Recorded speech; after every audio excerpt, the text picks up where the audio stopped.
Amalia and Madeline here today on this beautiful Sunday. How are you doing, Madeline? Great. How are you doing, Amalia? Good to see Doing you. good. Doing good. So Madeline and I are here to talk to you about the Libra full moon, which is happening on the 12th of April, which is on about a week from today on a Saturday at 8:21 p.m. Eastern, which would be 5:21 p.m. Pacific at 23 degrees, 19 minutes. So I jotted down a few little keywords for Libra. I thought it would be a great way to open up today and anchor in the energy of what this full moon is about. Um, Balance and harmony tend to be the two that people talk about the most, at least in my circles, are the two that I think about. What about companionship, charm, justice, hopefulness, fairness, sociability, artistic? Those are kind of like the positive keynotes of Libra. Now, some not so positive ones, ones that might need a little more tenderness and care is indecisiveness, perfectionism, people pleasing. I didn't spend a whole lot of time on the not so positive aspects, but I think it's good to have an awareness, a balance of the two. Couple of planetary things I think are important to note. Mercury is now moving forward, which is great. And we have Venus stationing direct at the time of this full moon, which is also really fantastic. The when it stations, it's a little bit of a like halt, but then as it starts to like get itself moving, we're going to really feel that. And Venus is the ruling planet of Libra. So I feel like it really plays a pivotal role in this moon cycle. I'm sure Madeline's going to go into that even further. Body gates, kidney, bladder, veins, pancreas, and skin. So the things that really jump out at me with those body gates are when you are choosing foods to eat, be aware of inflammatory properties. So really staying away from sugars and carbs and like really high sweetness sort of foods, because it could create an inflammatory response in the body right now, which is really going to be amplified during this full moon period. We've got some really interesting aspects to the moon. One thing that jumped out at me, one of the first things that jumped out at me was Chiron being part of the mix, with Chiron hanging out with the sun, literally at the same degree, just I think like just maybe 19, 20 minutes away. I mean, it's like right there. And then all right, actually, yes. So I think Chiron is at 23 degrees, and we've got this full moon at 23:19. So It's Chiron. 22:59, Oh, one there we go. second away. Yes. It's like so right there. So I think it's interesting when we think about Chiron being these, people talk about it being the unhealed wounds. I don't feel that any wound is like unhealable. I feel like they're all healable to a certain extent. Oh, It's I think how do we navigate that? How do we learn from it that? How do we soften that healing process? Because we think about healing and, if you have a wound and it's sensitive, if you touch it, if you poke it, if you scratch it, it's going to hurt. So this is about gentle healing. It's about maybe being aware of it, doing some things to soothe it, while still being in connection to like, oh, that kind of stings, but I know that that is part of the healing process. So I want to just give a little bit of context for the Chiron and Aries, because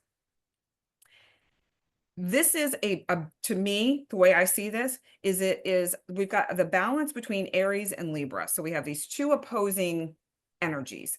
Aries is very more self-focused, Libra is more other-focused, and we're trying to bring those into balance.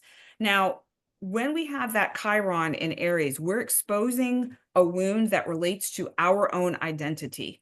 So when you have a wound that relates to your identity. Reflect on how your feelings of shame or inadequacy might be coming up and affecting how you are experiencing some aspect of your life. Think about Chiron and Aries as areas of your life that require deep emotional healing and a sense of empowerment. And think about the moon and Libra as bringing balance and harmony to your inner world so that you can contribute to the whole. So hopefully that helps you kind of anchor in what that might be for you and to understand a little bit more about it. See what house this falls, where Aries falls in your chart. And Madeline's going to be talking about this when she goes through all 12 signs. But I just feel like this is such a prime opportunity for us. But be aware there could potentially be challenge in order to highlight what this is.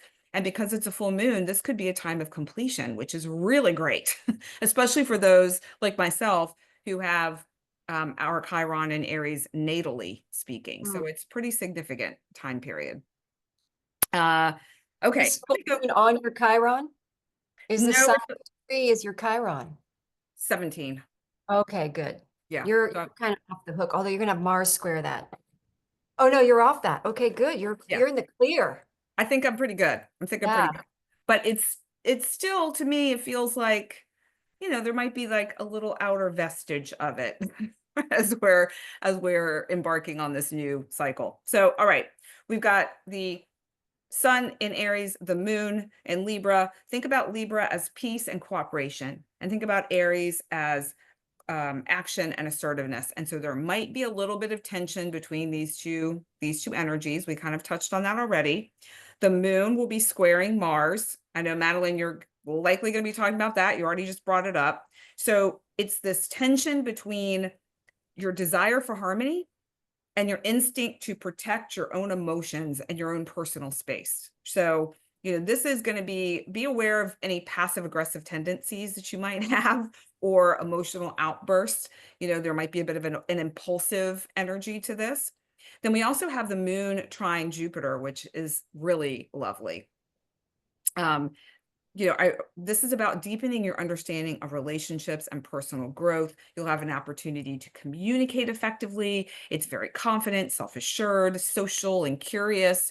So there's a little bit of challenge, but then there's also some comforting energies that play along with us here as well, which I think is really kind of nice. I think most of the time, even if there's a challenge, we've got some sort of softness or some sort of support in the mix. Do you feel like that's the case, Madeline, typically? Well, honestly, it depends on your personal chart how this is going to play out, because a lot about this full moon is about reaping what you sow.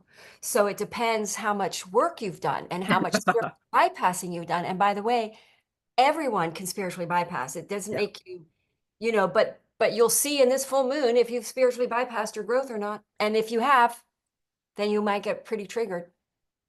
Well, let's show the impact chart so that folks Yeah, take a can look. see how they may potentially be affected, Yeah. depending on their personal chart. So let me pull this up for everyone to see. So folks who have any points or planets between 18 and 28 degrees of the cardinal signs, which are Aries, Libra, Gemini. I'm sorry, Aries, Libra, Cancer, and Capricorn. So, you all are going to be feeling this in a significant way. How significant and in what way depends on your natal stars. So, pretty pretty good to know, though, if you have any points or planets there, to just give yourself a little bit of grace in these next 2 weeks. And then I also want to share the gene key, and then I'll share the flower after you go through the signs, Madeline, as to not fire hose Okay. with too much information. But I wanted to share the gene key for the simple reason that I feel like this is really such a beautiful support to what's going on. I still have not recorded a video about the gene keys, but I will. When I do, I'll drop a link in the description below. And that way, just know that you can use these keynotes as just little areas of reflection. That's all you need to even know at this moment. So we have Gene Key 42 with the keynotes of celebration, detachment, and expectation. So what does this mean? So on the full moon day, especially, this is activated. So pay attention to in your life where you have any sense of expectation, an expectation of yourself and an expectation of others. Where can you detach from that? So, think about this in terms of Libra. This could be something within relationships. You have an expectation of your partner to fulfill some specific need. They don't do it. You feel disappointed.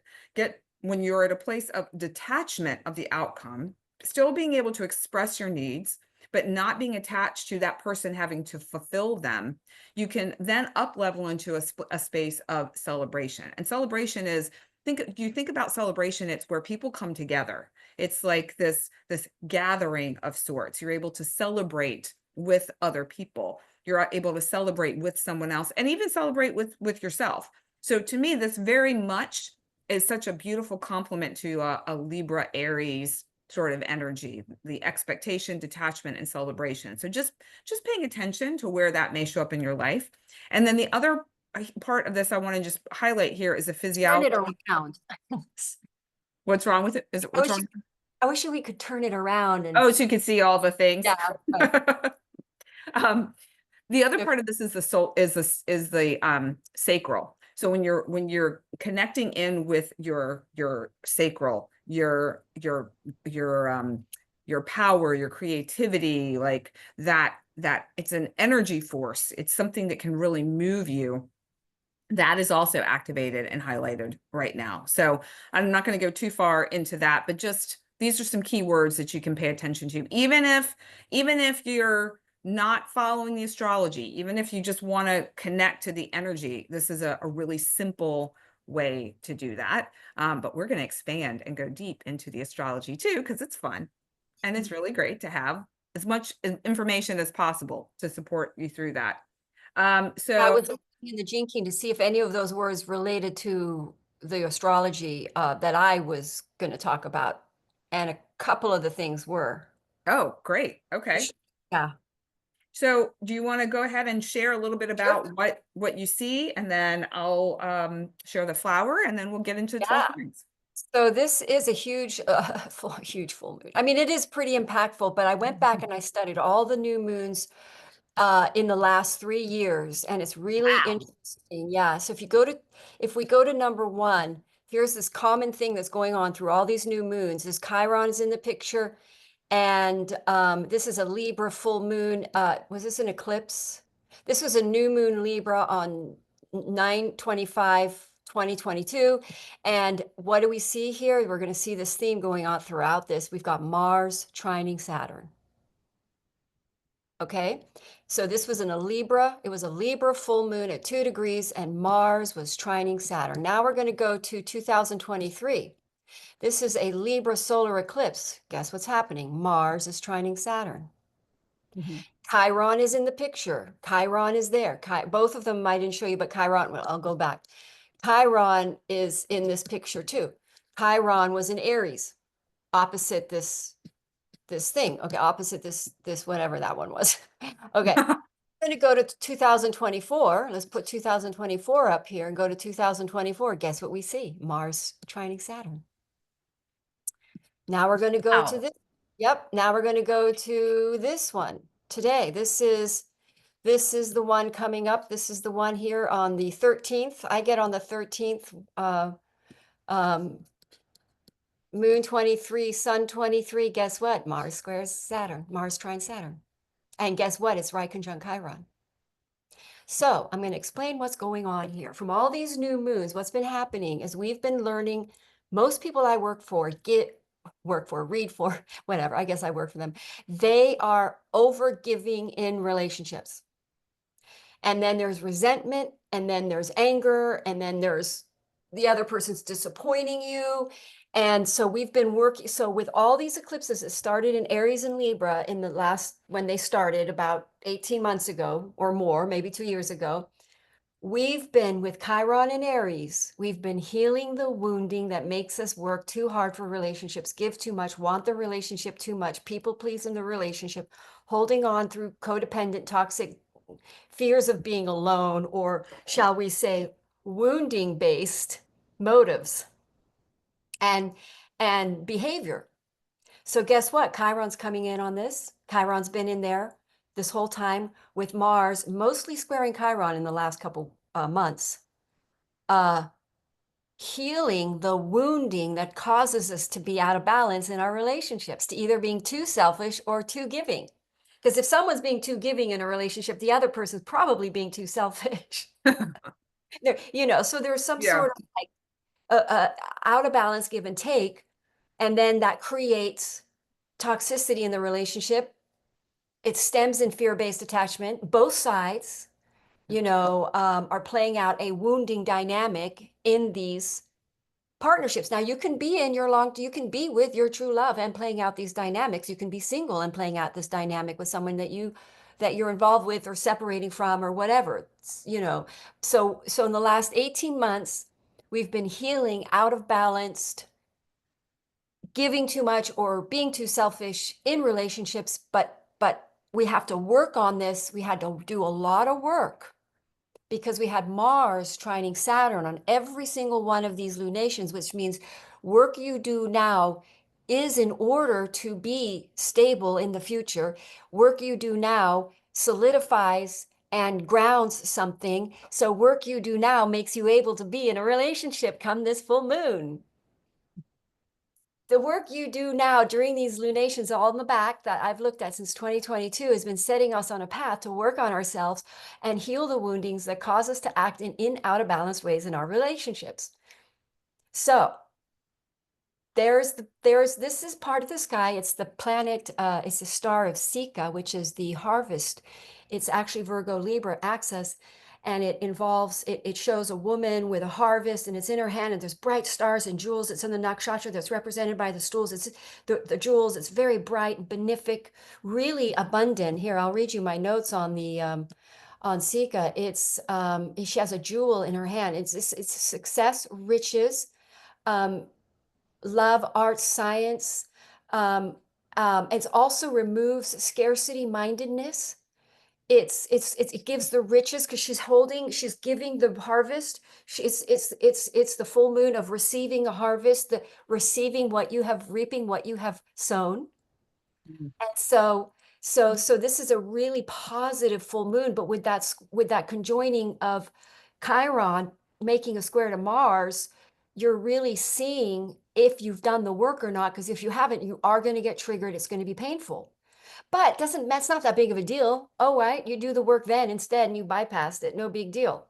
But that's what this full moon will do, is it will show you how ready you are in this journey of balancing and not giving too much or wanting a relationship too much, or vice versa, or turning away from one as an escaping from not dealing. You know, so this Spica is marked good fortune for writers, artists, painters, sculptors, musicians, spiritualists, because it's ruled by Jupiter and Mars and Venus. It's basically and wealth. It's a giver of wealth. So basically, what we're doing here is it provides our material needs. However, it goes with reaping what we have harvested. So if we've harvested nothing, we will reap nothing. So so this is a full moon of reaping the success of our Chiron Mars square. And then I'm going to tell you a little bit more about the Saturn because I wrote some really great. So your love life will benefit from your loyalty and devotion, and your partner will find your dedication and dependability as attractive. This is an excellent time to legitimize and concentrate or formalize a partnership. Lasting success and practical results can be found in business. This is all about Mars trining Saturn. This is the energy of Mars trine Saturn. This is an excellent time to start legal proceedings, a large business, laying foundations. Expect good relations and support from authority figures, parents, teachers, you know, bosses. Um, it gives you strength, ambition, endurance. It makes you focus on things, focus on tasks, focused on our healing, especially when Mars was in Cancer, and which it is right now. It's helping us, follow through on, you know, when you have Mars trine Saturn, you're disciplined, you're following through on your efforts, you're putting good focused effort. It's going to reap rewards for the long haul. It makes you able to commit. It makes you relationship material. It basically, Mars trine Saturn creates lasting long-term effects and positive outcomes of your efforts. So yeah, so there it is. There's Mars in Cancer. It's about to leave Cancer. On the 18th, it'll move into Leo. So we will have pretty much been done. So this full moon basically is the last leg of whatever healing, whatever triggering you have to do. And by the way, a lot of people may end their relationships. I know people with transits here that are probably ending their relationships right now. This will break a relationship because it will reveal whether whether it's just you out of balance in this dynamic, or whether just you could never, this relationship just is not your true. There is no harmony here that you can find, and that you've just been under an illusion. Maybe you have Neptune somewhere in your chart that's impacting you. And so then you discover that you have to leave this relationship. And so you do have to face the consequences. A lot of Libras, you know, this is a Libra full moon, so it's going to be hitting a lot of Libras, and a lot of Libras get in relationships and they stay in them for a long time because they just like to be in relationships, and they just gravitate to it. It just happens. Libras are very seldom single. So it's like they go through this, and they the sad thing is they probably have to end most of their relationships, because most of us, I mean, you only really have one divine partnership. So Libra go through a bunch before they find one. But this might be that challenging time where you have to end one, you know, a relationship. Um, and Because the point of all of this, the reason that Mars has been trining Saturn, and the reason Chiron is there, and the reason we're healing our out of balance thing, is to heal the wounded, insecure, low self-esteem, unwounded, the part that doesn't make us warriors, shall we say, that the scared little person in us that we all have is dying. It needs to go away. And that's, so have we made choices from the scared little person in relationships? And that's what's going to show up. And if that's the case, and also we're healing that scared little person. And so if you're in the wrong relationship, you got into one from a scared little person, but then that's going to fall apart. And now you're ready, you're healed. You've become relationship. We've on a mass, on a collective, we've become healed enough to become relationship material. So that's what all these last lunations have done. And why a lot of people are still single, that, you know, a lot of, or they're in back and forth situations. It's because they're healing, working on these out of balanced, we're you can just say, okay, I'm not going to give too much to the relationship, and the other one's going to say, I'm going to turn more into the relationship or whatever, and not be so selfish. But if the thing that's inside you that triggers you to that fear attachment that holds on to the relationship through giving too much and doing too much, there's an underlying issue there. So So, that yeah, almost feels like the unhealable wound archetype in a way. Because if you're not addressing that, you're not paying attention to that part of yourself, and you're just going about life without tending to it, then yeah, you're not actually going to move through it. You're not going to change the dynamic. You're not going to change anything within the relationship. yeah. Truly, that If will you fit. blame the other person for your pain, and you blame you, like you're giving too much because you're not giving enough, well, it might be because the relationship's not naturally a it doesn't give enough because it's not love. Like only love really gives you, if it's love, it gives you enough naturally. Hmm. So we're just in the wrong relationships, that it's just not there. So you can't, the more you give doesn't make it there. Yeah. So, but it is 100% healable, 100%, because even if you don't do the work, the pain of the struggle in relationships grows you, just because just feeling the pain, Yeah. you're purging it, you're healing it, and And, and the relationship, if you're giving too much and it's the wrong relationship, is gonna fall apart right now. I mean, I looked at this chart and I went, ooh, okay, well, there's that really. Oh boy. I Well, know.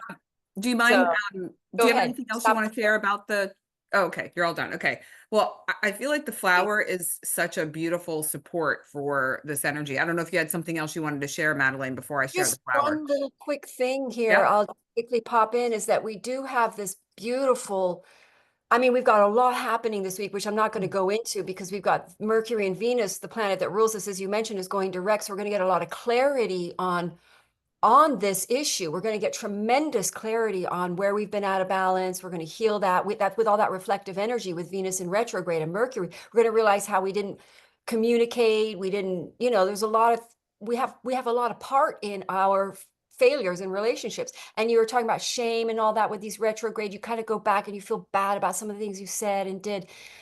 But we have this beautiful angles with Uranus as well, because Mars Mm. is well, that's just today we've got some really great energies, but as Mercury and Venus go direct, we're going to get a lot of clarity on who we want to be with.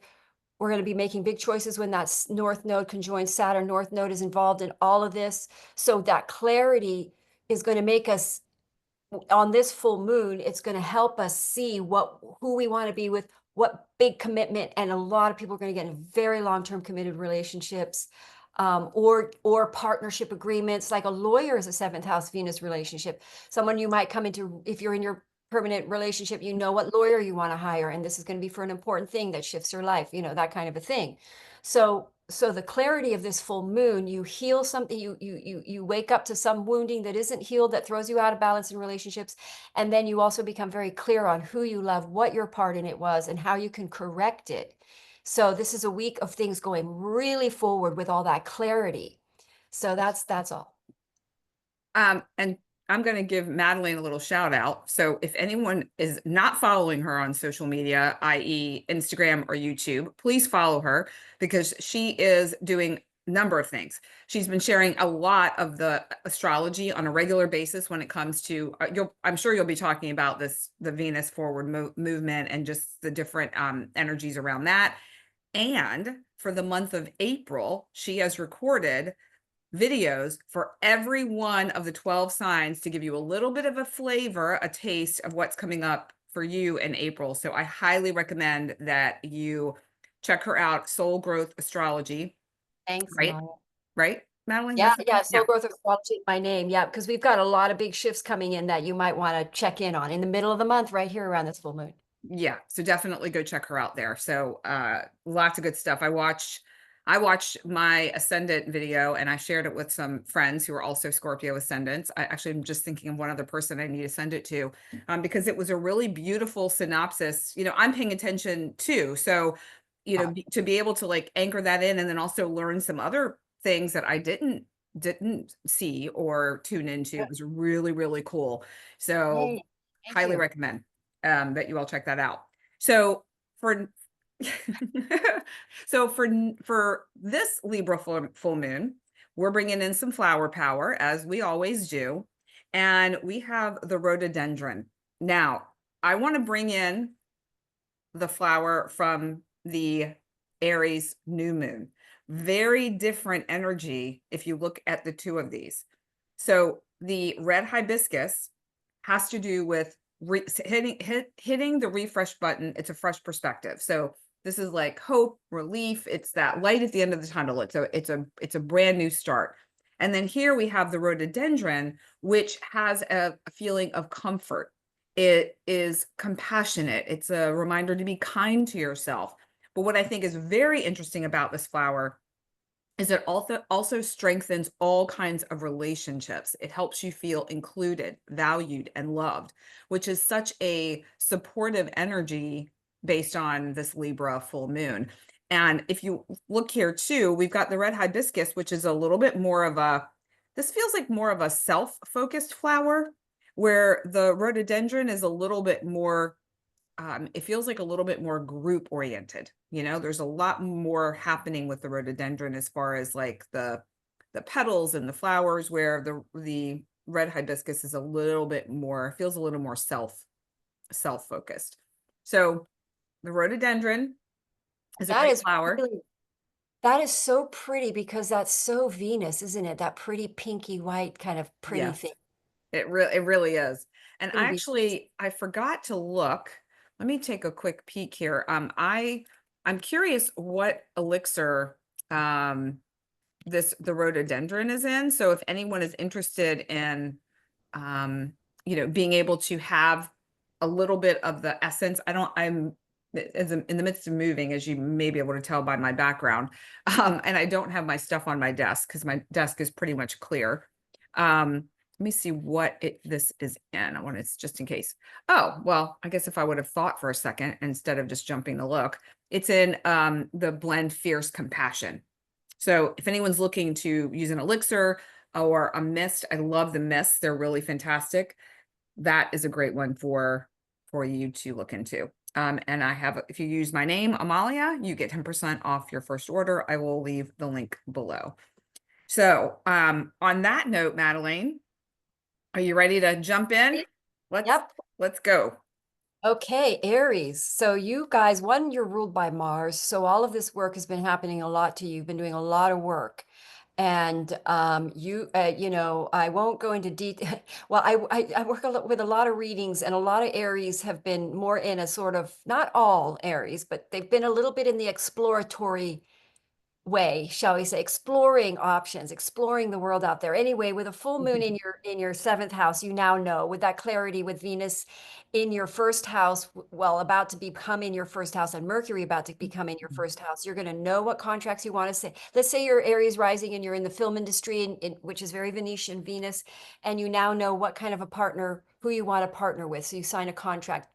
Libra is a contract. It's about signing contracts. So you decide you could get a big new client coming in that signs a contract if you're a lawyer. Or romantic. A lot of this is romantic, and you heal. You've realized you've been either very selfish or you haven't been giving enough, or you suddenly become aware because you would have been just very in your head space rather than your heart space, and you suddenly make a big connection with that full moon. You suddenly, with that Mercury and then Venus about to go direct the day after, you suddenly realize who your person truly is, who the right people are for you, who you do want to sign a contract with. Because remember, we're looking at a 29-year commitment here, not to scare people, but you know, Be that, prepared. Next 29 yeah. years, this is what you got. Yeah, and all that all that healing of the wounding for the Aries with Mars in Cancer would have been mother-based wounding, early childhood issues where you're not enough and you're seeking outside of yourself for something to fill you up in relationships or something. And so now you have this sort of transformation with this full moon where you see the culmination of that journey. You're done with this. You've learned the lesson. You know that Libra is about a spiritual relationship. Libra is more intellectual and Taurus is more physical. So but also Libra would be more the ideal. So you're going, and then with Venus in exaltation in Pisces during this full moon, it's your divine partner, it's your true love, it's the spiritual, you wake up to a spiritual connection and the importance of that. And again, with Mars trining Saturn, that's the one that's going to last. So all this work has been healing you so that you're basically prepared and able to be relationship material for the Saturn-based relationship. Don't forget, Venus is going to join Saturn. I mean, there's so much to talk about. But when Venus joins Saturn, it can be a kind of restrictive energy depending on where you are, on work, but where you are as far as your growth. But it can be a very positive transit where you become very clear because it's just gone direct on who you do want to commit to, or what contract or clients or whatever you do want to commit to.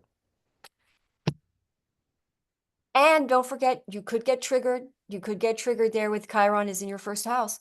But I'm going to say, because I'm seeing this a lot with my readings, that most people's triggers are lightening, they're lessening, they're seeing through them. They're not reactive, because we're here to learn to not react to the triggers. So I would say Aries have done a lot of work. I would say most of them have done a lot of work. And I don't think it was easy because you've had Mars squaring Chiron in your first house. So you could have had accidents and injuries. But the growth is definitely going to show up for you and this full moon. You'll see the growth. Wow. I mean, I do feel like Aries. I have a couple of clients who are Aries, and they've been through the ringer. This Yeah, has not been an easy 18 months for them. And this feels like a new beginning for them, yeah, like a new I wouldn't say it's a clean slate because it's not. It's just like this other pathway is opening up, and I love this giant spider lily mm, for Aries. And the reason why I love this is because this has a feeling of lightness and lightheartedness to it. It brings a feeling of effortlessness and simplicity. It allows the energy of the mind to be freed up so they're not in this worry mode all the time. Um, and it also highlights, and I think this is a really powerful indicator of this Libra full moon. It highlights any blind spots that they might have about themselves or their relationships or their path forward. So this is a really, um, to me, a really beautiful flower, and I love the colors. Just everything about it really strikes me as a supportive energy for Aries. So the giant spider lily. yeah. And because Libra is an air energy that's usually kind of white. And it's very spiritual in a way. It's electric. So it feels like that's a big breakthrough, like breaking through to the, you know, person. Mhm. Although that is that one person, I don't know. Well, Are they I feel into what one person here? What struck me about this was it was almost like they had all these different people or opportunities presented to them, and now they're getting clarity on which one to choose. It's Yes, because like, Aries are very charismatic. Lots of people are very attracted to Aries. yeah. So, all right, Aries, All get right. ready. Taurus. Let's take a look for Taurus here. Let's see. Okay, so Libra is going to be, where is Libra for Taurans? Why am I not seeing this? Where the heck? Okay, there it is. Libra over your fifth. Is it no Libra over your sixth? Okay, Libra's over your sixth. So you're going to have a sixth house lunation. So then you see, okay, so there's going to be Taurus. You're ruled by Venus. So you're going to feel this. The sixth house is where we kind of are victims, or we throw ourselves under the bus for a relationship, or we try again very much. They're Venus ruled. They want their relationships. They care about their relationships. They matter. Then they give too much to relationships, and then they get resentful, or they alter their life in some way, shape their life to fit the relationship, and they think they're being really, really nice. I'm not saying they're not, but they tend to have a little bit of an expectation they think, well, I'm doing all this, I should get this, or there's a little bit of an over giving, because if you're going to have Libra over your sixth house, um that's going to be a throwing yourself under the bus for your relationships and being a little bit of a victim. And so in this full moon, and you would have had all this Chiron, and Aries is going to be in your 12th house. So you're really clearing some deep karmic patterning with that Chiron there, some karmic past life trauma that's making you distort yourself for relationships. And it's almost like when you get in a relationship, you start living, you change how you live your life for the relationship, when really you're going to be in a relationship that how you live your life echoes that or harmonizes with that. But I think if you've been stepping into relationships that you've had to contort yourself to harmonize, you're going to see that. You may not necessarily end the relationship, but you might end contorting yourself and allow the relationship to fall away or not. Or you get triggered and you decide you do want to, you start finding yourself back into that behavior, and you stop and you pull yourself out of it, and you can see it. And especially with Venus and Mercury direct, you get clarity. And then because like I do work with some Taurans over this very topic actually.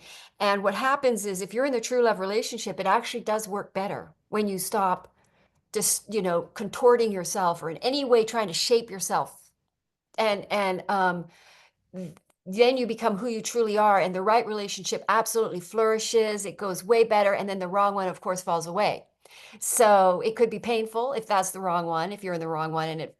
That's why we don't like to split up, because it's painful. So a lot of people stay in long-term relationships just because they don't want to go through the pain. I know that happened to me once. That happened to me in my marriage. I just didn't want to go through the hell of divorce. I mean, it's just terrifying. But Honestly, on the other side, you're liberated, you're free, and you're freed up, and you're healed here for your true divine partnership because Venus is in Pisces. A lot of people are in marriages and their divine partners, they're not married to them. So a lot of these lunations, they break that relationship's going to fall apart, and then you line up with your true person. If you're with your true person, Taurans, again, you're just balancing yourself better into this relationship where the give and take is more even. Yeah. It is interesting. I feel like that's the same. I think that's a great point to bring up too about the pain of ending a relationship. I mean, listen, if a relationship needs to end, it sucks. I mean, it's Yep. hard. However, staying in a relationship that isn't aligned with who you are and who you're meant to be is also painful, but for different reasons. And Yeah. so it's you're hurting yourself, you're hurting the other person. It's it's a challenge. It's a challenge either way, but on the other side of really honoring yourself, you are Yeah. liberated. And Yep. Madeline and I both have had that experience, and it's a game changer in life for sure. Yeah. No, And the thing is, a lot of people feel bad, like for ending their relationship. If they want to leave, they feel really guilty. But if you're not in love with the person, really what you're doing is you're freeing them up for a yeah, person that is in love with them. It's kind of selfish. I'm not saying, I'm not shaming anybody, but in a way, staying in a relationship that isn't right just because you don't want the person to be upset, or, it kind of implies that you're their God or that you're their savior or something, like I know people who do that. They just stay in it because they don't want to break the other person's, break their loyalty or something. But anyway, if it's not your true person in these energies, it will most likely fall apart. And don't try not to hold on to a relationship because you're just preventing each other from finding the people you will be happy with. yeah. Well, we have, hang on. We have I'm sorry. the Icelandic lichen, I think it's called. This dissolves fatigue, fragility, and a lack of follow through, which I feel like is really beautifully connected to the sixth house of your wellness and your day to day, your work. Um, One of the keynotes here too is to strengthen others by being strong within yourself. I think this is a really powerful message for Taurans with the energy that Madeline and I were just talking about, and then root that energy to the earth. As you can see, this flower grows, close to the ground. And so it's a very grounded, very connected type of energy. So the more we bring in that strength within ourselves, the more that we are honoring ourselves, we're able to move forward in our lives in a way that I want to say is almost easeful. We can kind of flow with our life in a way that we can't when we're almost pushing against ourselves by, for example, staying in a relationship that isn't really truly aligned to who we are. And I'm going to give myself a shameless plug here of my book, We to Yes, your Me, book. a story of love, loss, and liberation, for just that, being in a relationship that no longer fits who I am and who I really desired to be, and making a really tough choice to leave a marriage of 25 years Yeah. in order to do that. Now, granted, there were other factors at play as well, but whatever the story is for you, you might find some nuggets of wisdom, some strategy, some support, some just different pathways of understanding yourself and the relationship to make an informed choice. And there are insight sheets inside, so basically like a little workbooks and some digital resources for folks too that they have access to when they purchase the book. So check it Aren't you out. glad though that you did it? Absolutely, unbelievably happy that Yeah. I made that really tough choice at the Yeah. time. And life has opened up in ways I never could have imagined um, before. And yes, yeah, very much so. So if anyone wants to check that out, it's at we2me.love. You can learn more about it. Okay, we're ready for Gemini. Here we go. Gemini. All right, Gemini, where does this hit for you? Brilliant, intelligent people. All right. Gemini, let's see. Okay, so Libra is over your fifth house. And you're ruled by Mercury, so Mercury's about to go direct tomorrow. And then Venus goes direct on the 13th after this. And this is in your fifth house of relationship. So a friend becomes, you suddenly realize someone who's a friend is your person. Um, you suddenly discover who your real people are. With Chiron there, you might have had a fallout with some people over, you may have made friends with people from an insecurity, small people place to try to be friends with certain people. It isn't working out. You realize it coming from a wounded, needy place or something. Um, and you are, with the sun in the 11th house, there's a good chance you discover who your tribe, your true tribe are, and then somebody in this tribe is somebody you can commit to. But you would have done a lot of work on your, shall we say, where is the Taurus house? Yeah, 12th house. So you would have done a lot of karmic work, deep karmic subconscious healing on the through friends, letting friends, having to let go of some friends and having to sort of um learn about your, shall we say, ways you contort yourself or try to be people pleaser or try to like make friends for the sake of friends because you want to feel like you have friends. But basically what's going to, it doesn't mean all of the friends, like not, I don't mean like all of your friends, but you're going to realize some of the wounding behind some of the choices you've made and friends that haven't necessarily shown up for you.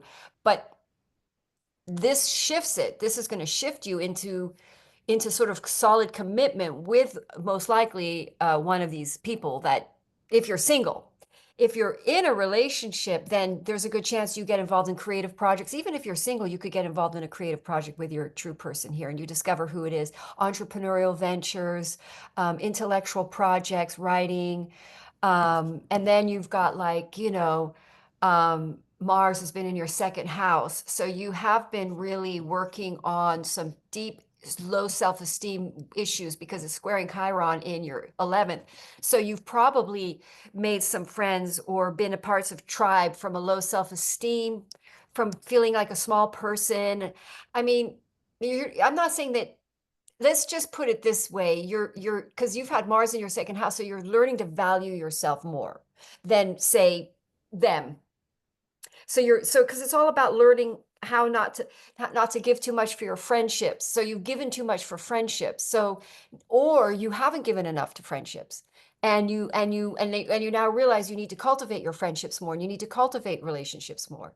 But basically, this is all about um, give and take involved with the tribe and friends, and realizing who the ones you really want to give to that are really long term, that you feel more of a committed long term association with. But also there's a lot of healing involved here, which now makes you relationship material for a true love divine partner. Well, Gemini has the peony as their flower support. And this to me also is another one of those very Venusian sort of feeling flowers. Yeah.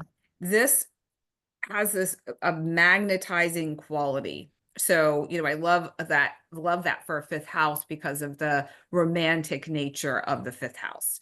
And, being, it's almost like, kind of what I'm seeing is, maybe someone that you have had an interaction with that you've met before, and you see them again, and all of a sudden you see them in a different light. They all of a sudden look very attractive to you, where the first time you met them, maybe they didn't leave an impression, but now something has shifted, something has changed. And this flower to me kind of highlights that. It also attracts abundance. So maybe one of the projects that you're focused on is, maybe it has to do with has to do with something that could offer you some monetary uh abundance. It could give you some sort of a, I wouldn't say a windfall, but a little bit of a boost. The other aspect of this, of the peony, that I really love is a feeling of lusciousness. Mm. Lusciousness. That also just feels so like romantic, but also can be very much about the love of yourself. It can be with someone or not. And this also has to do with the profound gratitude for the beauty of life. So this peony, I feel like this also epitomizes this energy of Libra in so many ways, but really connects in with that fifth house romantic kind of quality, that connection that you have with other people, and the possibility of projects or different creative endeavors that you have going on, having a beauty to them or a luster. So the peony. Yes, and you know what? You have Uranus in your 12th house, which this looks like a card of people falling in love. So you if you have your Uranus in your 12th house, you could suddenly meet, and it's ruled by Venus because it's in Taurus. That's your other Venus house. You could suddenly meet your true love. Like that's usually when you meet your true person, there's a Uranian transit. It's like a surprise. And falling in love, you know. So people could fall in love in this full moon, meet their person. Mhm. So nice. Yeah, Love, beautiful. love. Venus is great. All right, Cancer. Cancer. So you all have had Mars in your first house. You're probably the group of people that are doing the most work on codependency and attachment issue in relationships. If your soul has attachment, addictive tendencies towards your relationship, you're born as Cancer, as punishment. I'm kidding. So there's a deep healing going on in their physical bodies with that Mars being there and in retrograde, healing deep emotional upsets about relationships. And with Aries being over your 10th house and Libra being over your fourth, there's a good chance that because you've had eclipses there, all those lunations have been in your fourth house and they've been healing you and preparing you for this moment where you're probably going to move. If you're single, you're going to move in with your true person. You're going to become very committed, get married, live, cohabitate. Um, and also because it's that fourth house. Now, cancers have a lot of mother issues, mother, daughter, son, mother issues, right? Most cancers, when they're born, they don't like their mother. I mean, that's been something I've seen. Sometimes they do, but a lot of times they don't. So there's some sort of upset expectations they have of their relationships and their mothers. There's some sort of expectations cancers have that they're very nurturing. They mesh in their relationships. They are all in there, and then they get sort of, I want to say rejected, but like it's not reciprocated because it's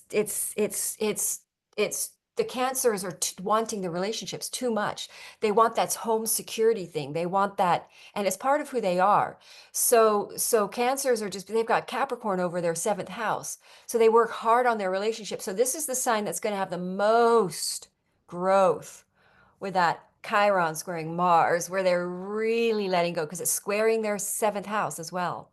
So cancers are really letting go. That you can be in your long-term divine healthy relationship, but you're going to change this dynamic where you're the one that's just a little too into the relationship, and now it kind of flips, and you get a reversal. If you're single or you've met your person, you're in separation, and so this could very well be reconciliations for many cancers into their true divine partnerships.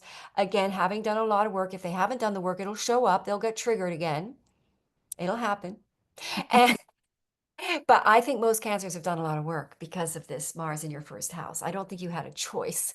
So that really lines most cancers up into union or into their divine partnerships or into soul collaborative contracted partnership agreements. It could be a clients or work partnerships. For instance, you could be in a music band Libra is anything from like any kind of a contract, any kind of collaborative, like bands in your, if you're a musician and you have bandmates, that seventh house relationship, you'll have a contract where you meet every week. If you have a landlord, they're your seventh house. A lawyer is a seventh house relationship. So it can be anything. It can be, and you suddenly, let's say you've had a lawyer for a while, but you haven't been in your power and you've been sort of unable to assert your will, and then you decide to end that relationship with that lawyer because you can't really, it's not an even situation, you're not being heard or something, so you change lawyers. But that's the kind of energy that it can play out in a variety of different ways, but mostly with Venus and Mercury there, it's reflecting on where the cancer, what the wounding, the mother source wounding is, ancestral wounding, and healing that from a very big place and transforming the love This is big because cancers are what they're doing is they're transforming the love energy, because what happens when you have love energy, it's very overpowering, especially for cancer, and they just don't even really know what to do with all that feeling because they're so emotional and they feel things so much that they're just like, and this happens to Pisces too. They're like so in love, it just takes over. So what happens is you have to transform that love into this pillar of strength and know that it's divinely given. And so what you, and you were, I think you mentioned this a little bit, where you use that love as a power force and not as an outside external thing that you're getting or not getting. Instead, you go, wow, I'm in love. I feel love. It's a force inside of me. And that's really what it's all supposed to be for all of us. We're not supposed to be materially attached to our partners. You know, we're supposed to be um, celebrating the fact that we divine has given us this incredible energy for them. And that how to use this, how to work with this force. And it's mostly to give us strength and power. So yeah, so this full moon for cancers will reveal whether they've done a lot of detachment work or not. And if they haven't, then they'll be triggered and it'll show up. And there is, you know, like for instance, Mercury Mercury is going to go into Aries, and that squares your seventh house. Chiron squares your seventh house. So if you've got planets in your seventh house like I do, I've got like Mercury, Mars, and Venus all in my seventh house being squared by all of this. So I'm, you know, are cancers going to be reactive during this full moon period, or are we going to be wise? You know, we're going to tune it down and not let this trigger. So I would say most cancers are healed, done a lot of work, and because a lot of cancers are stepping up into very sort of powerful spiritual missions, and we've got a lot going on for cancers this month. But on the whole, this is a big deal for cancers because this is a big wounding that's central in their lives that they've had to really work on and find their own power um, through that experience. Well, I feel like this flower is pretty Oh, powerful looking. yeah. Fire Interesting. star orchid. Yeah. And the one thing about this fire star orchid that really I feel like anchors in the energy of what you were sharing specifically is Uh-huh. seeing beyond what you've seen before. You know, you were talking about the wounds that we have, and you know, it's very easy to kind of fall into the default pattern and the default belief system, and this is just how we've seen it up until this point. But it's now being able to like expand our view a little bit more, especially with that trine to Jupiter that we have to this moon as well. You know, to be able to expand your view and then come from a solid foundation of courage. So maybe you have to do some, you know, maybe you have to have a really tough conversation with your mom, or maybe you are reflecting on different situations that you had in the past with your family of origin in some way, and you're shifting that narrative, you're changing that story. This is a flower of innovation and ingenuity. So that might be required here in order to move through this transit in a new and powerful way. And then we have this firestar orchid energy of, you know, this power, the reds and the oranges that are kind of like, I see it almost like fuel behind you, like kind of like giving you a turbo boost, you know, like a rocket ship, where it's like that's coming out from behind you and it's propelling you forward in a new way. So the Firestar Orchid for Cancer. That's interesting because that's Aries color and Mars color. So I would say that the cancers have been restored to their power, and they're more in the Aries energy than the Libra energies in that dynamic. Some of the Mm. flowers are showing the air energy, the more Libra energies. Some people have to balance more into Aries energy, and some people have to balance more into the Libra energy. Interesting. That's an interesting observation. I love I that, just Madeline. noticed that with the white and the red, it's kind of like Yeah. Yeah. Leo. All right, Leo. So Leo, you have it in your, let's take it here to Leo. First of all, you're gonna have Mars coming into your first house on the April 18th. So you're gonna be fired up, motivated, working out, inspired about starting a new initiative project, um, changing, you become, your identity could shift. You know, a lot of stuff happens with Mars in the first house in Leo. That's a lot of energy going there. And then so So your Libra house is over your, where the heck is Libra now? Third house. Okay. So now for Leo, there's going to be some sort of communication, or I would say this is a full moon in your third house. So there, I'm going to go with communication issues in relationships for Leo showing up because they would have had Chiron opposite that in their ninth house.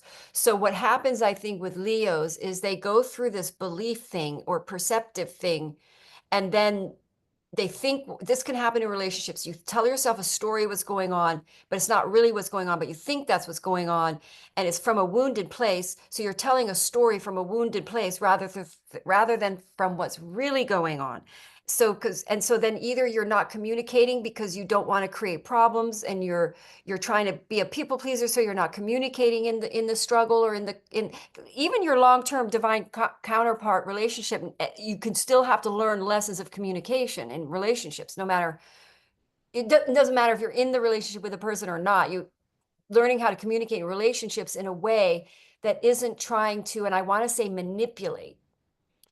But that has some sort of a negative angle, but really it just means speaking what you want the other people to hear. That is very Libra. My ex-husband has Libra Mars. He always just told me what I wanted to hear. He used to drive me bananas. So, so, so Leo may have some sort of idea that, and my Leo son does this. I love him, but he does do this where they think they know where you are. So then they're going to communicate in a way that responds to where they think you are and what you're thinking and where you're, do you get what I'm saying? Like they've got a perception about what I am or what I'm thinking, and so then they're going to communicate in relation to that. So instead, you're going to go, so with this full moon, you're going to go, wow, where am I not showing up completely authentically? Where am I giving my power away in this relationship by trying to sort of communicate things in a way to sort of stop it from hurting me, or from stopping it from it being a problem, or, this is all coming from a wounded place. And so now, yeah, because you have Cancer over yours, so this is mother issues, mother issues. Mother, mother, mother. And so what would have happened is you would have told the truth, and you would have been upset as a child as your mother, and your mother may have gotten you in trouble. Or, you know, um, you something about the third and the ninth where you just don't really know what's going on, and because you're not communicating, you're not finding out. So you're making sort of preemptive choices or preemptive ideas. And so you're communicating from that rather than saying, hey, what's going on? Do you see what I'm saying? So that's how the Leos are kind of showing up more face value, more in their, that's where they're going to show up in relationships with more frontal view. Suddenly thinking of them being naked and right there. And speaking with a way to say, look, this is how we're going to show up, and we're going to start speaking directly about this issue. We're solving it. Then we can move on. And and we know Leos are ruled by the sun, so there's a good chance for triggering for poor Leos. They're so hardy, and Leos, they're just so adorable, because when you hurt their feelings, they really do sit there they're like, ow, with a big teardrop. It's true. So you have to, so the Leo, so the Leos are, trying not, if we're not, they're trying not to get their feelings hurt, but their feelings are hurt. So they're trying to skirt that a little bit. So now the Leo is going to face that roar like a lion and say, here's this thing, here's how I feel. And this is what I need. And, I know you might be thinking this way, but if you're not, da da da. So you're not assuming that that's exactly what they're thinking. You're opening it up for opening up for dialogue before you make a firm sort of story on what's going through. Does that make sense, or what's going on? Yeah, so I kind of what I'm hearing you say in different ways is kind of like, instead of making assumptions, really open the door to communication and ask some questions, and then be able to formulate whatever thought or question or whatever thing you're sharing with them from a place of actual truth and knowledge versus an assumption of what you Yes. think they're thinking. And this is coming from a healed perspective, because you're no longer dancing around a wounding that's going to get, you've no longer got a poking out stick like a trigger. So it's like this trigger's healed now. So you don't have to dance around it. You can just full on face the relationship full on, bring it, bring yourself there. Well, So we have the gardenia, which is a beautiful flower, interesting. I think anyway. Yeah. And this basically is a shift in perception, which I think is what you're also saying as well, Madeleine. So with this, you're able to see how all the aspects of yourself are human and beautiful. And that includes those parts of yourself that maybe can be at times a little bit manipulative, but not malicious. It's like Right. you're really attempting to connect with the other person in a way that you feel they will be able to relate to. But that's coming from your place of wounding, as Madeline was saying, which may not actually be authentically connecting with that person. Right. So, and this also highlights any aspect of yourself that you might be avoiding. And think about that in terms of even when it comes to communication or the thoughts you have around a relationship. There could be something that you're avoiding. And this gardenia really comes in with this, to me, it feels like a purity of heart, a purity of self. And when you come into a relationship in that way, come into any form of communication, I feel like there's more of a potential for an open-hearted dialogue Mhm. versus one that's coming from like a sideways angle instead of straight on, if that makes sense. Yes. And really what we're really talking about is better intimacy, better honesty, showing up with intimacy because not if you're being manipulative a little bit, I don't know what other word to say it, where you're just trying to sort of like control the situation or shape it or whatever, you're not being you're not revealing your true center self. Yeah. It's about being intimate. And that card really shows the Libra energy of communication. That's scary. So I think Leos are learning to communicate and start to show up intimately and vulnerably. Yes. And that's not an easy thing, I think, for anyone really to do. When Especially, yeah, exposing your heart, exposing yourself. yeah, Yeah, because Leo have a lot of pride. yes. Pride is the big part that this is a part of that story because a lot of the behavior that people have, or certainly more of the other side of the behavior, would be pride. The more of the Aries energy or the fire energy is more pride. You know, Hmm. I'm not Hmm. going to fuss with you kind of energy.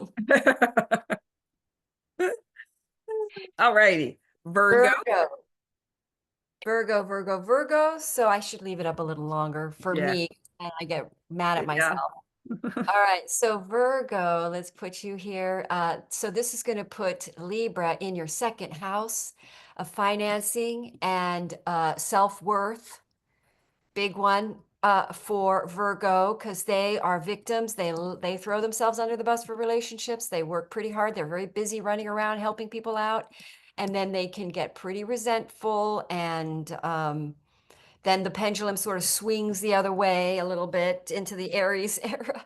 But there's so they're really realizing that a lot of their over giving, overdoing, over people, the victim in the relationship, they're seeing the low self-esteem because the second house always is about it is a good house to have this full moon in, by the way. This is a nice money full moon. I keep forgetting, that is a big part of this full moon because after you make this healing shift, your vibrations raise and you attract abundance. You you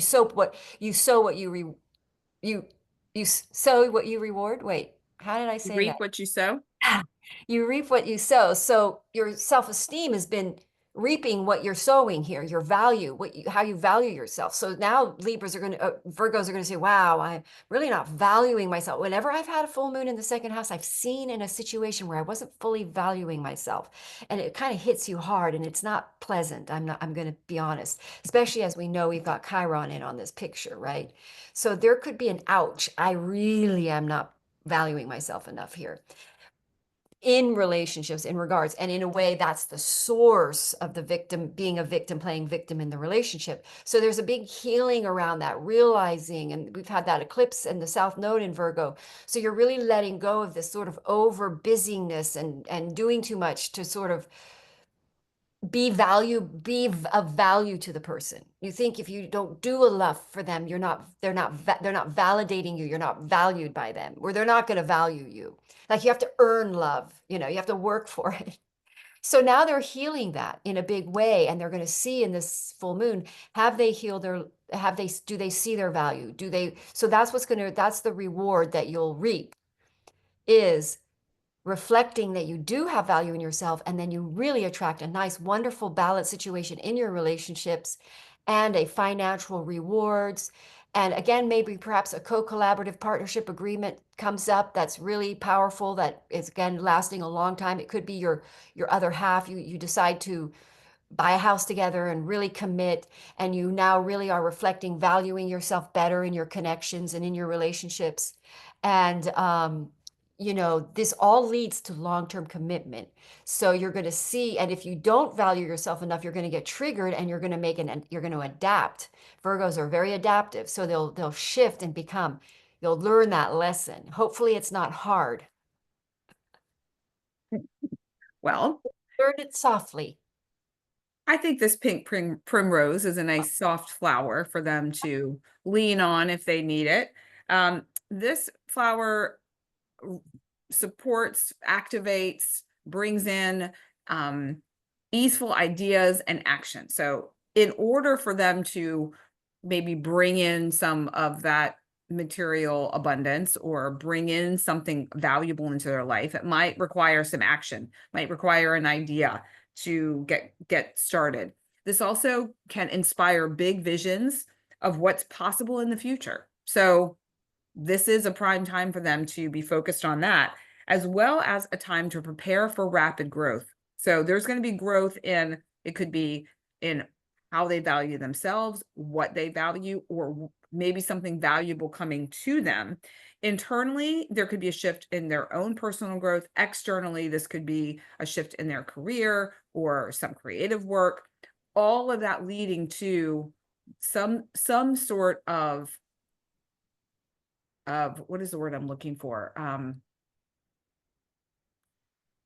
I just keep seeing things flowing towards them, you know, like an opening, an opportunity, some sort of again, it's not windfall. It's more just, you know, like some gold If this coins. helps, if Yes, this please. helps, that's Mercury in Pisces. So Virgo are ruled by Mercury, and Mercury's in the purple sign of Pisces. So, you know, that's the expansion energy of Jupiter and spiritual and all of that. So, I would say Scorpio, Virgo are having a spiritual breakthrough, and because they've got the North Node in Pisces in their seventh house, they're having a spiritual breakthrough, and they're rather than trying to work and hard work and manipulate or do all the things that Virgos do in the busy way to secure a relationship, they're trusting having a spiritual breakthrough because they've got Mm. all these things happening in there. They've got all these Pisces energies in their seventh house. So they're having spiritual breakthroughs about relationships and how it really is the divine will that holds the relationship, not what you do. You know, And it's that love that holds it. and that is valuable. You know, there is a lot of value in that. That's not monetary. It's something different. Yeah, So, spiritual. That's Venus too. yeah. Venus is in Pisces. Purple is Pisces. So it's like they're realizing that you don't have to work to hold the relationship. And by the way, this is true for everybody. The love is the to step into love with the will of love. And you live the will of love, not from our heads. You let love move the show. You let love be the verb. You know what I mean? It's hard to explain it. So yeah. So they're transforming into not materially based relationship what do you call it? Antics, but allowing the force of God and spiritual love or whatever to be the determiner of the actions, or that's the move. That's what moves things. Lovely. All right. Now we're going to go to those Librans. This is a big one for you guys. Holy moly. Holy moly, a lot of them will be ending relationships that if they're not in the right relationships, or a lot of them, what they will be doing, because we've just had the South Node in Libra for quite a while there, 18 months. They've learned their lesson and have stopped giving too much and being too, shall we say, accommodating and doing everything to make the other person happy, or hope they make them want to be in the relationship because they're so relationship centric people, and they just do it naturally.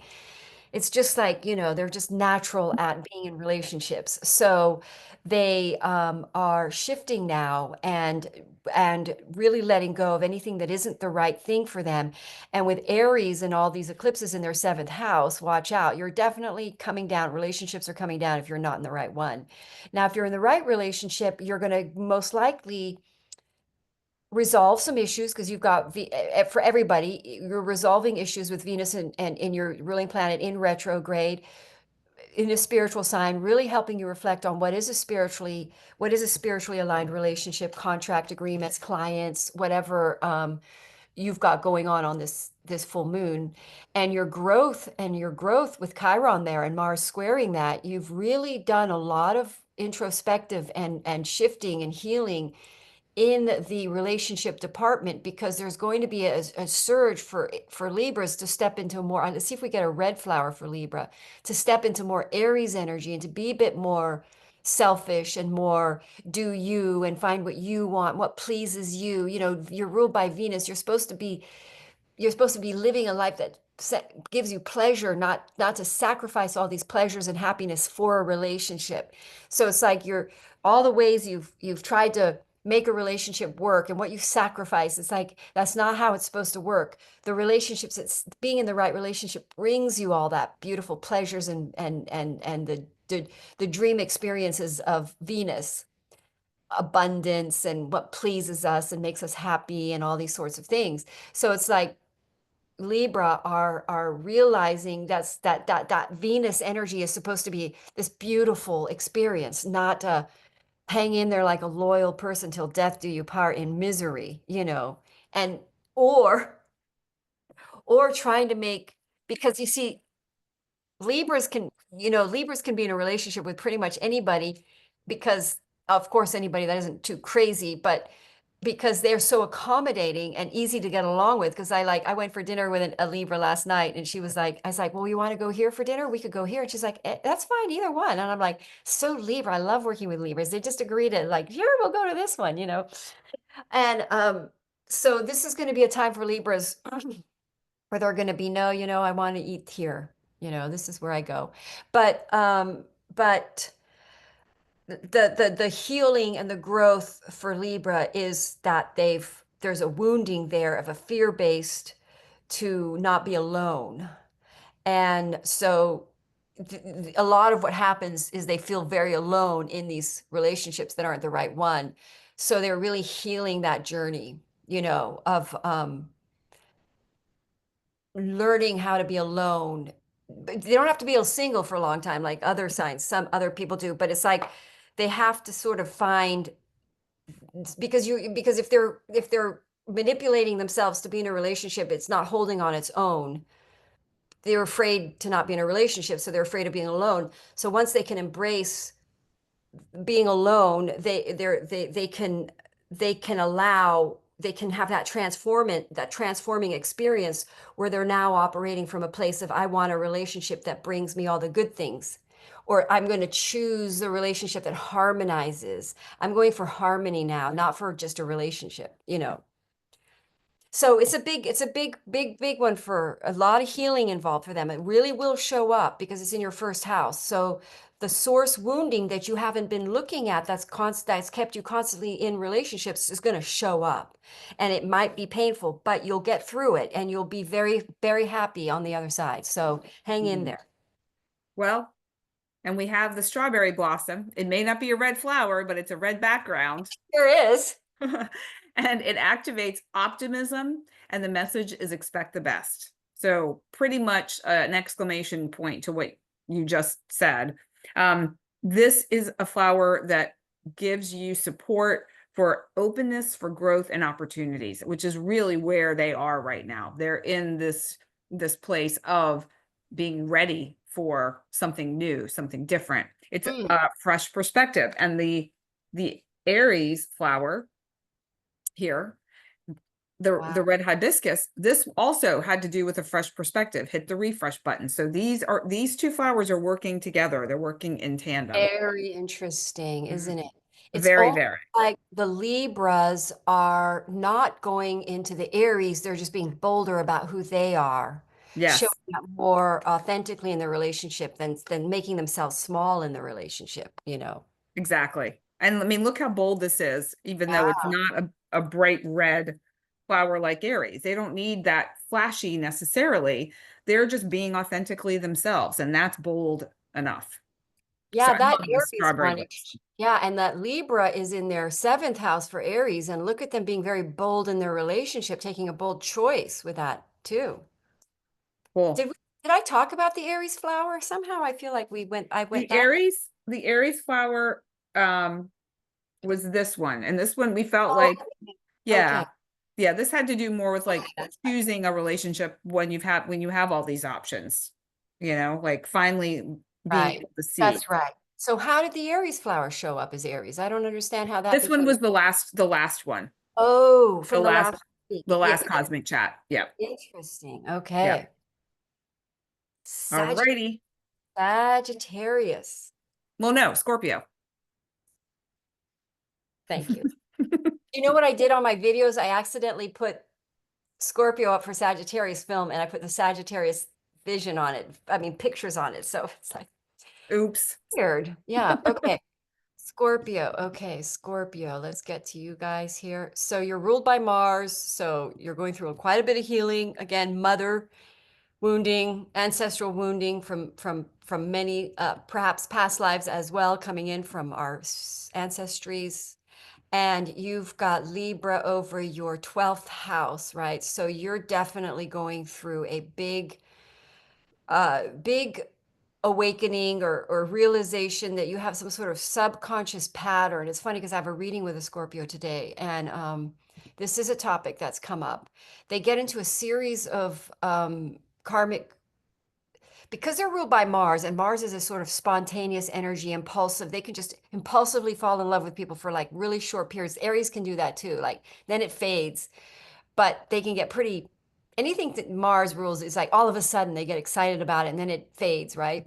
So there's a karmic patterning going on where they are, you know, getting in relationships with people just for the sake of getting in relationships, I'm going to say, and that, they were just attracted to them. And it's like not everybody that's pretty cool and attractive is necessarily that we're supposed to get in a relationship with. So I think Scorpios get into relationships with, again, similar to a Libra thing in a way. But so there's this sort of subconscious, past life, karmic patterning that's driving them from a deep place that it's very hard to really even understand. But on this full moon and with Venus and Mercury going direct, you're going to see a clear resolve of some sort of patterning in relationships and in ways that your fear-based choices for relationships or superficial relationships, being in superficial relationships or being superficial in your relationship because you can't let anyone deep in, or there's going to be a trauma wounding around relationships with that Libra there. So there's almost like hard for Scorpio to really they're very deep people. So it's almost really hard for them to there's wounding in there too. So when you let somebody in deep, it can be painful. So they don't really want anyone in deep. They want the superficial situation. So now I think there's a breakthrough with that and a realization that they can let somebody in more. And that can be in your current relationship. It can be in relationships with your children or business partnerships where you're not showing up honest and real. Scorpios are mostly very honest and real, but if there's a wounding and a past life trauma, they're dancing around that and can be quite manipulative through their communications because they have Capricorn over their third house. So they have defense mechanisms up. A lot of people do. It's having walls up and defending and putting walls up with your heart here. But I think that there's going to be some sort of pattern that Scorpio keep doing that's going to fail them this time around. And there's only one choice, and they show up. It's kind of like being caught with your clothes off, raw and naked, and just Oh, here's my truth. Here's what I really am. Here's the whole of me. It's not that impressive, but I've been hiding this from you because I don't want you to know who I really am, or something like that. And also being in relationships where you don't have to be who you really are. Or being in your relationship and hiding in the relationship because of wounding, and you don't want somebody in that deep that can hurt, because when you've got stuff deep down, it hurts. Let's just say deep love, true love, it hurts more. So, there's a lot of people that put walls up around real love. They're like, this is going to be too deep and too real. So so Scorpio are really letting people, letting their true, letting love in, and facing the series of choices that they make that stops them from having to do that. A safety net, a safety barrier. But Aries do that too, and Libra do that too. And by the way, Libra, I'm going to jump around. Libra preemptively like to end relationships just because they think somebody's about to end it, right? They can preemptively end it. But Scorpio can hide in the relationship and sort of continue for a while, but this will be a full moon where the truth comes out, where who they really are, their wounding shows up, raw. Could be painful, but good. It'll be a purging. It'll be the revelation of a toxic truth coming up that then is healed and ended. Well, How interesting you use the word toxic, because we have the pomegranate flower here that has to do with detoxing and re-energizing. So it's ridding your system of toxins, and toxins can be on a physical level, but it can also be on an energetic level. So, psychologically toxic, and yes, yes. taking on, like, taking the relationship angle here on this, taking on energies that aren't even ours and making them ours in order to, like you were saying, to hide in the relationship, to feel that sense of worth or value within the relationship.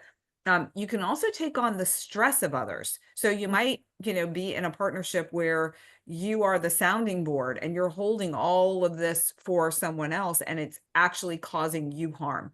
It is no longer benefiting both people. It's lopsided.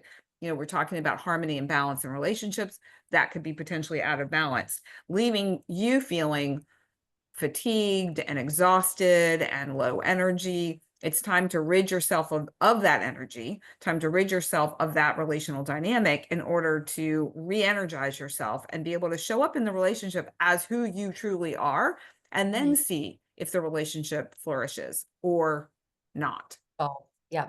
Yeah. So the pomegranate flower. And this too, just to me, screams of self-empowerment. Yes. And that is kind of like the lower chakra. Like that's, because Scorpios are known for being pretty sexually, shall we say, I don't know what the word is. Expressive. Thank you. I like that. It's a talent, a part of the Scorpio sign. So that is the sexual chakra. So it's almost like finding the true divine sexual counterpart, that, aligning with, sort of healing yourself through sexuality with most likely your divine partner. Yeah. Um, Yeah. yeah. Very cool. Oh, Right. And now we're ready for Sag. all right. I was being Sagittarius and jumping. This is a Um, good one. 11th house, right? yes, I like that. Yes. That's where my ex-husband was Sagittarius, and he had his Mars and Libra in his 11th house, and he was very successful in his work. So Libra over the 11th house is very lucky, actually. Um, um, so okay, so there's going to be some sort of situation involving your tribe, your group, public persona, who you are in the community is going to reveal either the insecurities and the relationships that you made out of an insecurity, wanting just, I'm going to say, knowing Sagittarians, it's not necessarily insecurities, but they might just be, um, with the 11th house, they're going to be friendly to everybody, kind of thing. And that's okay, that's good, but not everybody is their friends. So there's going to be some sort of wounding and some sort of healing around that, because you're going to have Aries over your fifth and you had an eclipse there. So you may have ended some friendships, and or just because your life is moving in a direction, and certain tribes and certain people are no longer in your location, and you're just sort of living or moving, or something's going on in your life where you're just kind of moving away from another group of people, right? And so then you're going to see the wounding that was in you, that was having you be in some of these relationships, or needing or wanting these friendships, and then as they as they fall away, you suddenly feel, oh my gosh, do I still, am I losing these friends? Should I be holding on to them? Do I need to reach out and talk to them more? And it's like, so you're really realizing that you're holding on to friends and tribes and certain groups of people, or just to sort of feel popular, and just afraid of not being popular or something. Well, anyway, that's healing. So then you step into these new tribe, new friendships, new acquaintances, new humanitarian projects, new endeavors that are based on a healed version of the Sagittarian with a dharmic role, so that you're involved with people that you see as co-collaborating with you. And this is, and Sagittarians always have long goals. This is also a house of distant dreams and goals and acquirement and having a dream come true. So this full moon puts you in some sort of, it could be a social media environment, a dream come true there, where it starts to be successful and you realize you've been going at your social media thing wrong. I changed it. And it's great. It's Oh, thank good. you. So then that could really be really great for Sagittarians on the social media plane, but also you could meet a person that you know through social media. For instance, it could be reconciling because it's Venus and Mercury in retrograde, and so you could suddenly meet someone on social media, like a dating site. You meet your true love, or somebody in your tribe group now becomes a permanent relationship that you've known maybe only through. I know people who've gotten in relationships with people they've only met through social media, and they just were talking to them through Instagram for about a year, and then they meet in real life, and they hit it off, right? So there could be a relationship forming through social media that now comes into reality. And then don't forget, shall we say, your other Venus house is in your sixth house. So there's a good chance everybody steps in of service and joint resources, or joint soul contracts of service. This is very much because you've got Taurus over your sixth and Libra over your 11th. And Sagittarians are a very dharmic sign. They really, all Sagittarians I know they usually don't do jobby jobs. They usually step into their true calling. They usually are very driven to do dharma, and they will walk a path of poverty in that journey. Like, it's important to them, right? So in other words, they want the thing that fulfills them. So with this, so we're seeing we're seeing relationships and tribe groups that align with your dharma, that really do support your calling and your purpose. So it's like things really line up for Sagittarians here. They do have a wish come true, a dream come true. Looks very good for Saggies, you're right. Well, I love the dandelion for Sagittarius because it reminds Sagittarians to go back into their playful side. They can be very focused, very driven.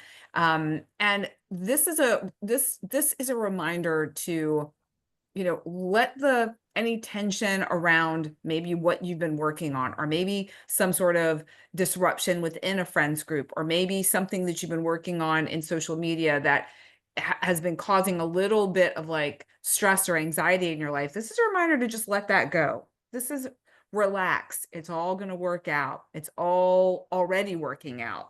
There's a feeling, where's Mercury for Sagittarius? Because there's a feeling of mental freedom for them also. Yeah, Aries is in their fifth house, which is interesting because that's the orange energy of Leo, and that's the fifth house. So there's Okay. projects. Yeah. Yep. Collaborative. So, Yeah. and then joyful persistence. So whatever it is that they're working on, persist with a joyful, playful nature. That's what the dandelion Advice. is reminding Sagittarians to do. I'm going to take that advice. Do it. Woo. And if you see a dandelion as the Yes. springtime is, bringing them up to the surface, you'll just be able to smile and know that it's a little sign. Yes, I will. And I like that there's two dandelions there, so that's great. So they're lining up with their co-collaboratives. And Letting they're, go of something that's just yeah, not. that dead one, some other artistic creative project or something is going bye-bye. I'm Yep. also thinking of my son in this. And then a good collaborative partnership with that orange there with the creative, like everything you said. Yeah. It's Very good. cool. Good time to be Sagittarius. It is. Right. All So right. We Capricorn, are. Yep. Capricorn. Don't forget the card. Oh, thank you. I can't believe we've done it every single time this time. Last time, do you know how many I hardly pulled them up at all. Really? Yep. At the very beginning, like 3 or 4, I didn't even do it. I'm like, I can't even believe that. It's very That's weird. crazy. I know. And we talked about it and everything. And it was like, I just didn't even pull I them could up. have sworn you did. Yeah. Well, go back and look. You'll see All if you right. desire. I mean, it's boring, but anyway, I believe it. All right. Well, we got it this time. Yes. This time we did it. Okay. So Libra, you've got Aries in your first. You had an eclipse there, so you're most likely moving, having issues and drama with family or mothers. And then that means you've got Libra over your 10th. So this is a full moon around your career. Great. So again, this all is reaping what you sow. So if you've done a lot of spiritual work and most Capricorns have worked hard. They do work hard. So I'm pretty sure they've probably done career. They're going to reap rewards with Saturn, I'm sure, in all of this. But they are going to see that the um the healing of their mother wounding and whatever that crisis that happened in their fourth house with that eclipse is going to help them see that they're living small and that they can reach more for their career because it is a really good auspicious full moon when you are healed and when you are um, shall we say working from because Capricorns can slog out of see because Libra is about enjoying yourself like it's pleasure. So they're so laborious, Capricorn. They work so hard. They don't have any frills. They don't buy themselves little roses and nice things. And they tend to just be the slog horse. And so now they're sort of with the full moon there, they're realizing how they, see, like throwing your bus under a relationship, they throw themselves under the bus and work too hard and people please too much in their career and in their work environment. And also in their marriage partnerships, on some level, they've got a little bit too much how everything looks, how everything appears, image, because they're very status. Capricorn are very status aware. They're about status and about moving up in society and in the corporate ladder kind of energy, right? So with Libra there, they're people pleasers in work.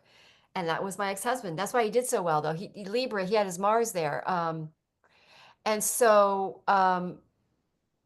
he is, it works well, but there's a point at which you're not really walking your authentic dharmic path. So Capricorns are starting to adapt to realizing that they're coming out of a fear-based energy of trying to keep a career stable and secure through people pleasing or through distorting of who they are or through being really diplomatic and manipulating their stability rather than stepping into which is now going to happen because they're coming from a healed place, stepping into a dharmic calling that pleases them, that they look good in, not because they're trying to look good in, because it actually fits them. So it fits them, so it looks good. So in other words, they're going to shift how they've been going with their careers into something that's much more flattering to who they are as an individual. Like I can think of one Capricorn who's been in sort of the field of psychologically helping people through like psychic work and stuff. And now I think they're stepping more into performing work or being more of a presenter or like a public figure in speaking engagements and things. So it's like there's a shift for Capricorn to not be so, I want to say modest because they're so focused on being hard work and stable and creating security that they're not putting any beauty in their career. You know, Libra or pleasure or enjoying the sensory experience of their career.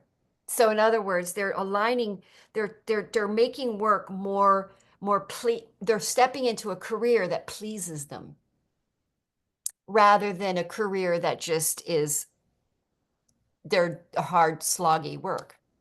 So there's some sort of healing in that where they trust their feet. They start to trust their own feet, their own ability to land. So it's kind of a tricky one with that 10th house there. But they're having that perhaps a crisis in their 4th house for moving, but then they step boldly into some sort of dream career that somehow is more pleasing and more pleasant and beautiful and happy. And they're just going, okay, well, I think I'm just going to trust that I land on my own 2 feet with this. I hope that was Okay. clear. Like I stumbled on Capricorn there a little bit. Well, this flower might give a little bit more context and perspective. So we have the white magnolia for Capricorns, and I'm going to pull my notes over because I wrote so many of them. I don't want to have to keep looking over. So, okay, this flower has to do with a reminder that there is divine guidance in every moment. So perhaps for them, they've lost sight of the true guiding light of their fulfillment within their career. And it's not what they've always looked at or always focused on, which is, you know, maybe the hierarchy of it all, or, you know, the status of it all. It really has to do with, what is your divine mission? Like, what is that? What is your purpose here? This is a card, a flower that's saying something is getting ready to change in a big way for you. And I have a friend and a client, and then obviously my partner in life, who I can't say for him necessarily that from a career perspective that things are changing in a big way, but I do feel like there is a shift that's happening for Capricorns. And then I'm also Capricorn North Node, so it's like I can feel that sense of change. So Mhm. it's going deeper into what is it that really fulfills you, what guides you. It's not necessarily what you think it is. It's go Mhm. beneath the surface of that and awaken that all-knowing part of you, and be aware of divine timing. So be aware of an opportunity that might present itself that's going to lead you where it is that you are meant to go, and have a sense of what is your highest aspiration, and focus a little bit of energy and attention there. Not everything, but just get clarity on what that is for you. And this is a prime opportunity for you to be able to harness that energy and move towards that place for yourself. So the white magnolia for Capricorn, I feel like is oh, what's happening with my hair here? Yeah, that's Well, it's a really supportive flower for you going forward. So I love this one. I even just the purity of everything around it, and then we've got this like spark, this like fire of some potential, and then this flash of something. Just good stuff. well, that remember Capricorn are ruled by Saturn and Saturn's in Pisces and is conjoining the North Node. So we're going to get a really big shift of destiny for Capricorn. And it does sort of remind me to say that Venus and Mercury going direct in Aries in your 4th house does give you a lot of clarity around your Libra house. So you are Mm-hmm. going to see your true path. And with that Saturn in Pisces, your old life is dissolving away and you're becoming way more mature and grown up and responsible or taking on more responsibilities. But mainly your old life is completely dissolving Yeah. Yep. Very, very true. Very forever. true. Forever. All right. There. Aquarius. On my videos that I did, there was only 7 minutes. I'm trying to keep them more aligned, more time equal, but sorry, Aquarius. Anyway, Sometimes it's hard. yeah, You know, and sometimes there isn't as much to say for certain signs. I got stuck on what to say. So hopefully I don't feel that way right now with Aquarius. You just shared the screen. Did you mean to do that? No, I didn't. Sorry. I was trying to see the screen. Okay, there we go. So Aquarius, in your first house, Saturn, your ruling planet, is in your second house, dissolving the old ways that you made money. And because you've got the eclipses there all year, new ways of making income are coming in that are much more aligned with your destiny and your soul's calling and your soul purpose and your soul's fulfillment. Then we have this full moon in your ninth house, where you do have a complete and utter shift in your perceptions and your perspectives. But again, there's going to be a healing of that Chiron opposite this. There could be arguments, conflict.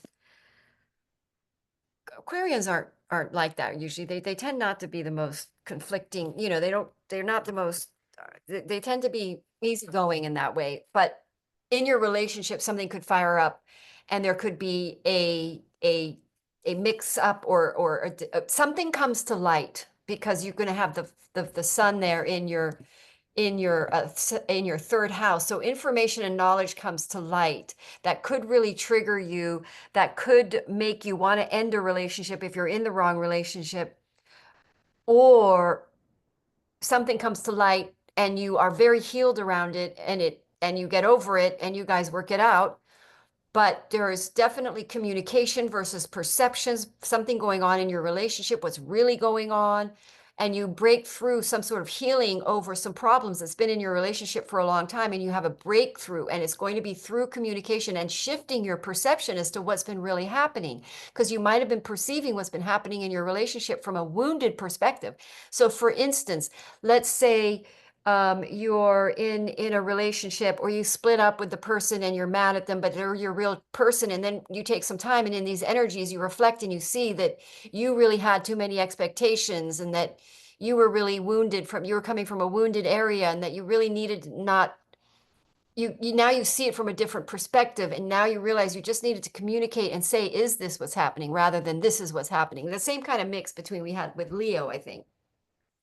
So it's sort of like this healing is going on through your mind perceiving things, and how you're perceiving things from a wounded place rather than from what's really happening.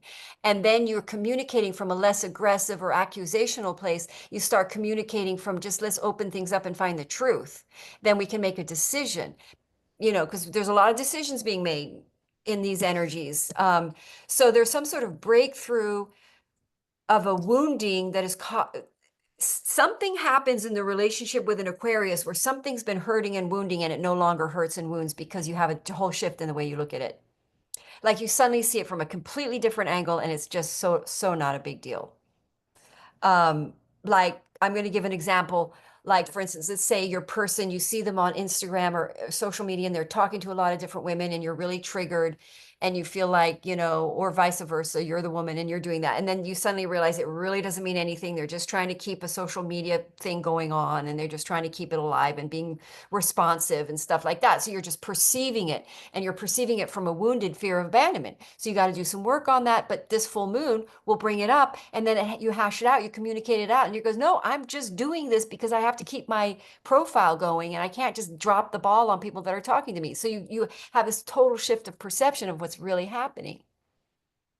And then you heal through that. You're like, wow, I really do have a wounded, I'm looking through things from a wounded glasses, and then you really, that sort of goes away. Once you have awareness of these things, they really go away. And plus, we've been working on all of these for a long time. So we're at the end of this.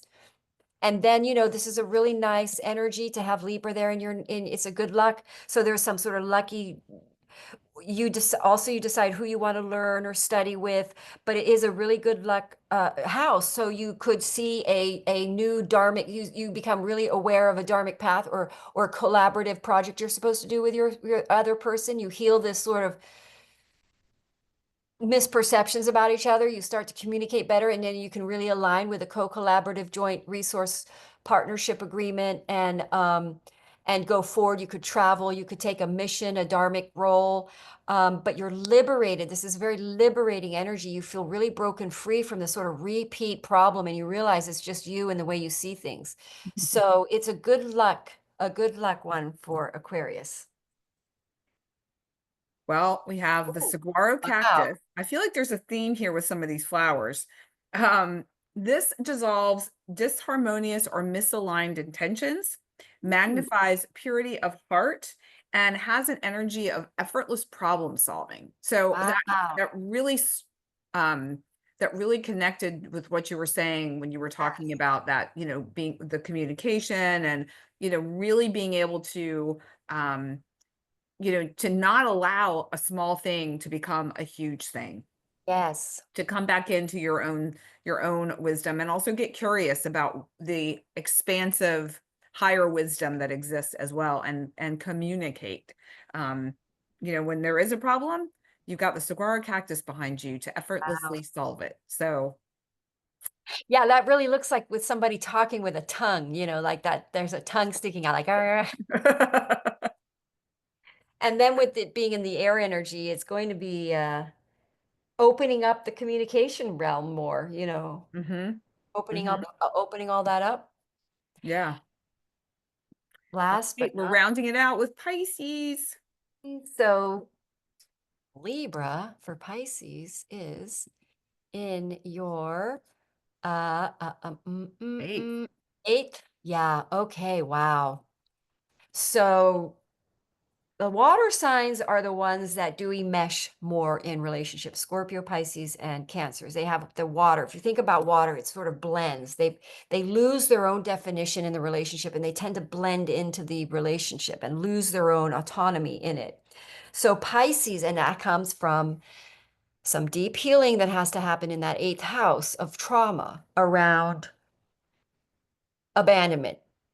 So, and oftentimes the water signs create their own abandonment because they're flooding the person and the person has to sort of find autonomy. So,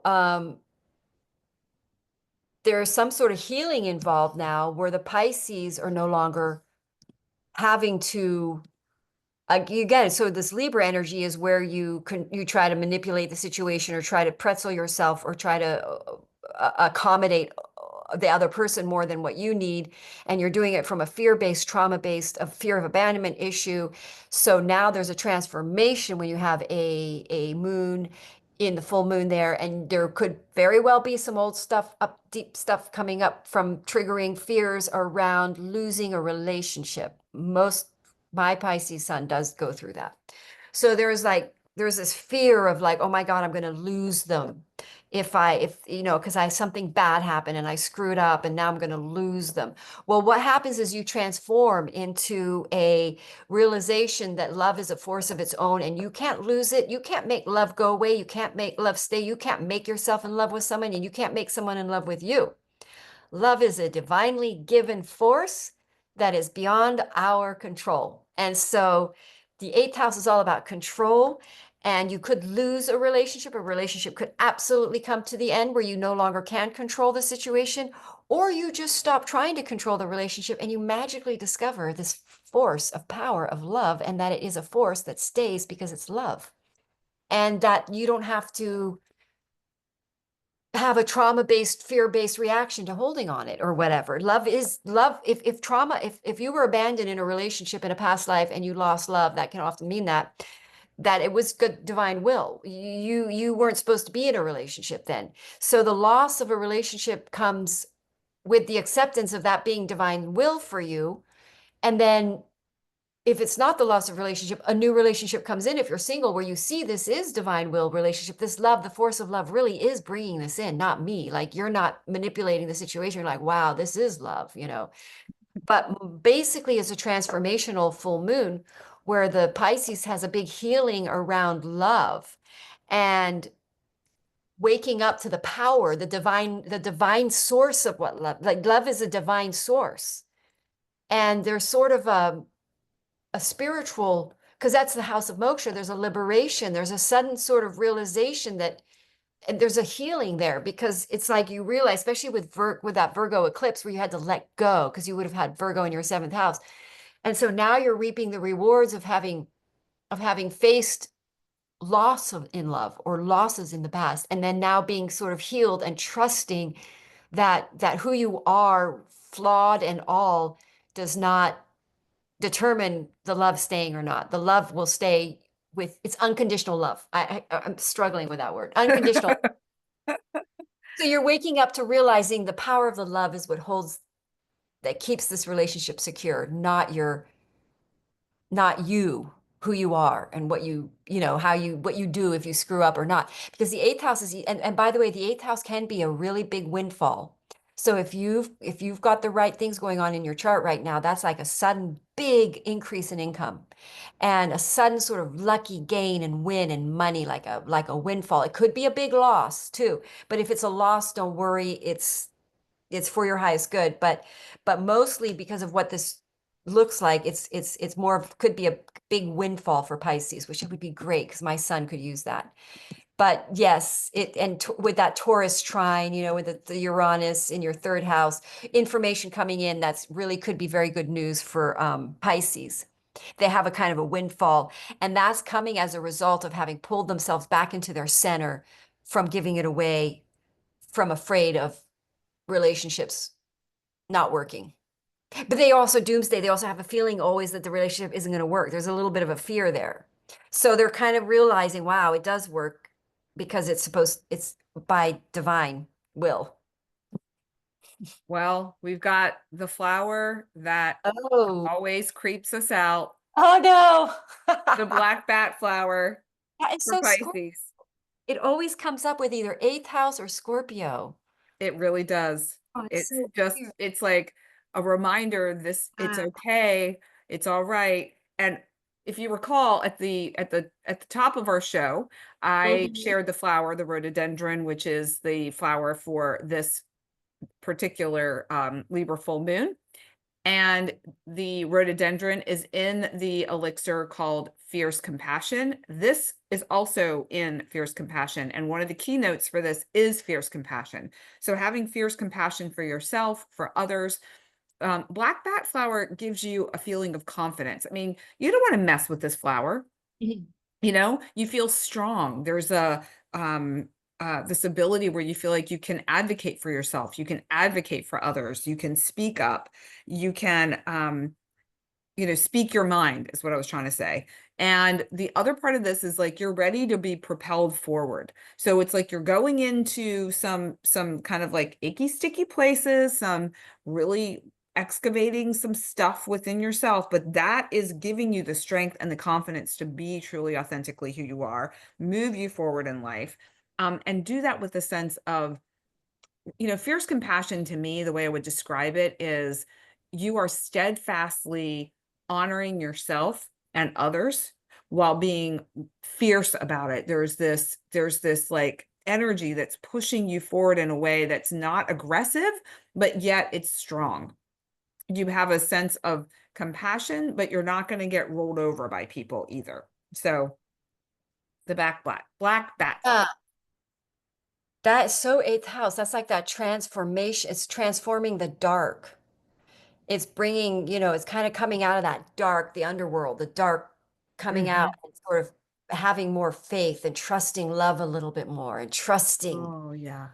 saying, okay, Yeah. love, it's okay. I can relax in love. I can let love make everything okay, It's not That- scary. It's yeah, not scary. Yeah. yeah. Yeah. Oh, black Interesting. bat flower. Yeah. So Well, we've got quite this. I really didn't think that this Libra full moon was going to be quite so extensive I because, thought we were going to be really quick and short too. yeah, I mean, especially after the eclipse Yeah. happens, but Nice. I was like, oh, it's 2 o'clock already. yeah.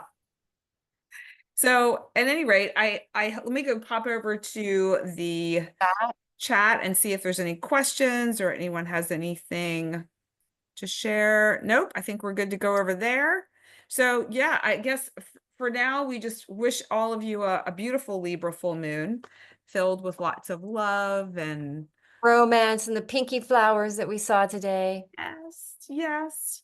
And coming into your own sense of self and your own sense of power, empowerment within relationships, but also in terms of just your own being going forward. And yeah, we'll be back in a couple weeks with more of Taurus new moon.